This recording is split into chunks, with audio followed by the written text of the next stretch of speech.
Salut la MIF, et bienvenue dans ce premier épisode de Pas de Manière. Aujourd'hui, on se retrouve pour parler d'un album qui me tient particulièrement à cœur.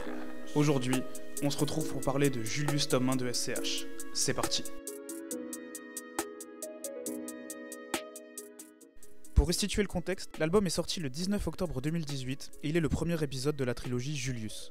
Plusieurs analyses avant moi vous ont expliqué, à juste titre, que Julius était un album d'une extrême profondeur, aux influences mafia italiennes et aux films de gangsters. C'est parti, on commence immédiatement cette analyse de ce premier épisode, Julius tome 1, un jeune baron dans la ville. Au niveau de l'interprétation, on remarque immédiatement que cette première partie est une partie qui est très rappée, avec très peu de mélodies, une atmosphère et une ambiance assez froide, assez sombre, assez mafia. Et on entre immédiatement dans le vif du sujet avec l'intro Le Déluge, écrite par le rappeur de Toulouse Furax et interprétée par José Lucioni, la voix d'Al Pacino. Qu'est-ce que vous espériez? Un gentil petit minot. Les loups font des loups. Et basta. Cette première partie s'étend de l'intro Le Déluge jusqu'au morceau Mort de rire. Et on va voir qu'il y a trois axes principaux qui se dégagent de cette première partie. Le premier axe va être celui qui concerne la détermination liée à l'arrogance et l'appel du pouvoir. Au détour de plusieurs phrases toujours très rappées, on peut voir toute sa détermination pour conserver sa place de patron de la mafia. J'étais petit sur un vélo, j'ai grandi à présent, je peux tarter les plus grands, je peux gifler les minots. Bétonneurs et tueurs ont l'air amicaux, on va te tuer mais je vais pas salir mon tricot. Tu fais boxer et karaté, j'ai un six automatique. À travers ces phrases, on voit très bien qu'il veut imposer à ses ennemis et ses détracteurs toute sa puissance, et il le fait même avec une forme d'arrogance et d'insolence. Tu vas plus chanter si je ferme les robinets, je crois que c'est le moment de vendre ta haute de main. Le but c'est rester longtemps, je crois qu'on a des métaux pour s'en assurer. Ici, on a une double vision des métaux, soit l'or, donc l'argent, le liquide qui permet d'assurer sa prospérité, soit le plus important, les métaux comme le fer, les armes qui permettent de se défendre et de rester à sa place le plus longtemps possible. Qui dit mafia dit évidemment la recherche perpétuelle de pouvoir, mais dit aussi recherche perpétuelle de toujours plus d'argent, toujours plus de papier, toujours plus de monnaie. Les tics, je compte à tous les 10 000, je rajoute un élastique. Ouais, maman peut ouvrir ses rideaux, y'a plus de crime en bas, y'a la piscine. Chronotable à ma table du lundi au lundi, je bois du château Margaux, je laisse la taille décomptée. Matin passe un sky dollar, ramasse un sky dollar. Cette phrase est ultra intéressante, car c'est normal aujourd'hui d'offrir à sa mère une telle montre, si bien qu'on y perd toute notion d'amour et de symbolique derrière un tel cadeau. C'est ce qu'il semble dire avec... On fait des frais, no love. S'il commence à se poser des questions et faire intervenir ses sentiments, il ne s'en sortira pas et deviendra vulnérable. Lui et ses frères ont choisi cette vie, mais ils doivent faire des sacrifices tout en gardant la face et en ne pensant pas aux souffrances de leurs proches. Elle sait qu'on finit dans le sang, je lui fais des bisous pour la rassurer. Tu te fais pincer, mon ami, c'est le risque. Ouais, mais ta bêtise me rend triste. L'utilisation du mon ami est ironique, comme s'il était devenu cette figure paternelle qui connaît tous les risques du terrain. On n'a plus là, mais tu sais déjà qu'on est maudit. Et je voulais mourir en paix, j'envisage plus. Lui et son équipe sont au courant de ce qu'ils font, ils savent dans quoi ils se sont embarqués, et aujourd'hui, rien ne pourra malheureusement les sauver. Voilà donc à quoi ressemble finalement la vie de mafia. On est donc face à un jeune baron qui n'a aucune limite, aucune crainte, aucune peur, et qui impose sa terreur à la ville aux 300 réseaux. Mais, même s'il semble complètement invincible, on va voir qu'il peut avoir certains moments de faiblesse. On arrive ici au point culminant de l'album. Ne serait-ce que dans l'interprétation du morceau, entre une première partie très rappée et une deuxième partie beaucoup plus mélodique. Ensuite, pourquoi ce morceau est le point culminant de l'album? Car on pourrait voir finalement une forme de schizophrénie du personnage. Après avoir parlé pendant déjà 9 titres en comptant celui-là de la réalité du terrain, on sent comme une sorte de fatigue psychologique et on sent qu'il commence à lâcher. Dans la première partie rap, on sent que les images sont encore plus violentes et marquantes que sur les 8 titres précédents. Des crosses qui s'écrasent dans les fronts, j'ai mûri dans la forêt. Plein de fric dans un sac, je vais pas acheter des sacs, j'ai déjà digéré. Viens en cause en privé. Quand y'a des gens autour, rien que tu cries. Tu prends gifle en privé. Je tire la bouteille seul ma baby. On va voir que cette phrase est très importante pour la suite de l'analyse. S'il commence à boire tout seul, c'est qu'il a besoin d'extérioriser et de s'échapper dans l'ivresse. Et c'est une fois qu'il est ivre qu'il profite d'un moment d'isolement et de solitude. Je rentre seul dans mes boulevards. J'ai flingue, j'ai pas boulevards. Le fait qu'il dise qu'il rôde seul est très intéressant, car si c'est lui le jeune baron, ça fait partie de ses petits moments privilégiés. Ce moment où lui, le maire de la ville, s'accorde un peu de répit dans celle-ci. Avant de partir d'une cirrhose, ivre sénessé. Il sait très bien que ce qu'il fait actuellement, se saouler de la sorte, finira par le tuer, mais on le sent comme complètement désabusé par la situation, et on peut le voir avec la phrase suivante. Comme une abeille dans du sirop, je veux m'en aller d'ici. Et là, on a un retour du refrain rappé, comme s'il voulait prouver une dernière fois que c'était lui le jeune baron, avant de finalement succomber et tomber pleinement dans ses névroses et l'alcool. On a donc un retour de l'outro, où il s'abandonne totalement dans sa mélancolie et ses névroses, qu'il va devoir soigner avec sa bouteille de Hennessy. Voilà pourquoi ce morceau est le point culminant de Julius. C'est ce morceau qui va faire le lien entre la partie rappée et la partie beaucoup plus mélodique et mélancolique de l'album. Mais du coup, pour continuer l'analyse de notre troisième partie, on va retrouver notre personnage tentant de lutter contre ses névroses. Mais soigner ses névroses en tombant dans l'alcool, c'est évidemment ce qui va le faire plonger encore plus dans la mélancolie et dans la solitude. Et c'est ce qu'on va voir immédiatement dans la fin de l'album.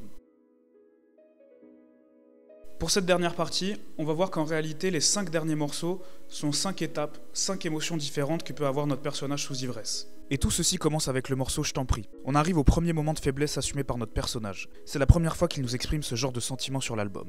Dans les vitrines et les villas, quand s'élève le soleil et la brume, quand les larmes se décomptent en lutte, une taille en ville, je vais rentrer minable. J'ai toutes les couleurs en billets, tous mes proches morts en photo. La haine et la mort, c'est gratuit. J'ai eu le temps d'y songer quand je m'ennuyais.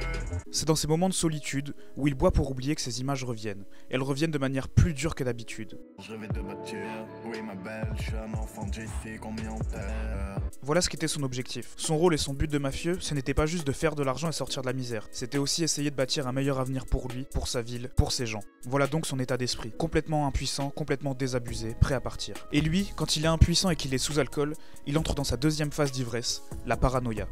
Mon flingue me rassure, et j'attends que s'élève le jour. Sur le rivage, je crois en mon Beretta.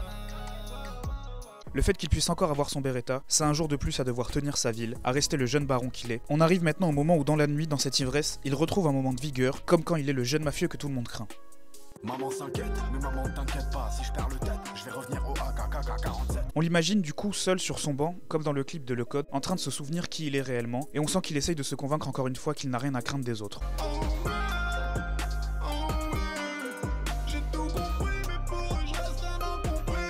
On a ici la vision du personnage sous alcool qui se sent incompris par tout le monde, que ce soit ses proches ou ses ennemis, et donc ça le conforte dans le désir de vouloir continuer ses actions de mafieux pour le bien de ses proches. On le sent beaucoup moins vulnérable, il se remet dans le droit chemin du mafieux, d'où la répétition du « je reste avec eux ». Les mêmes que quand j'étais gosse, je reste avec eux. Je reste avec eux, toujours avec eux. Ce qui est intéressant dans ce morceau, c'est cette sorte de retour d'ego du personnage. Hors de question pour lui de se laisser avoir par ses névroses. Mais on replonge immédiatement dans la mélancolie et les amours perdus avec le morceau Ciel Rouge. Quand je t'ai trouvé jolie, c'était déjà trop tard. T'étais ma propriété, mon amour, je suis ces connards. J'avais ton visage dans les yeux quand t'étais pas là. Après les 4 morceaux de la deuxième partie, on arrive à l'outro Bénéfice. Ce serait donc le moment où il va rentrer chez lui, après avoir passé une nouvelle nuit à se saouler, à boire pour combattre ses névroses. Le refrain a quelque chose de très mélancolique. C'est le retour au petit matin à la maison, au moment où on s'endort alors que le soleil se lève. C'est aussi le moment où il semble ne plus être dans l'ivresse. M'attacher de sang, car le bruit des flingues a sa poésie. Cette phrase fait écho avec la première phrase du premier couplet quand il dit qu'il se contient de tuer tout le monde, car ça montrerait qu'il est vulnérable, mais en même temps, lorsqu'il faut tuer, parfois il ressent encore ses frissons du début, comme lorsqu'il commençait sa vie de mafieux. Et c'est plus élève, on fait tout pour le code, on vit pour la mif.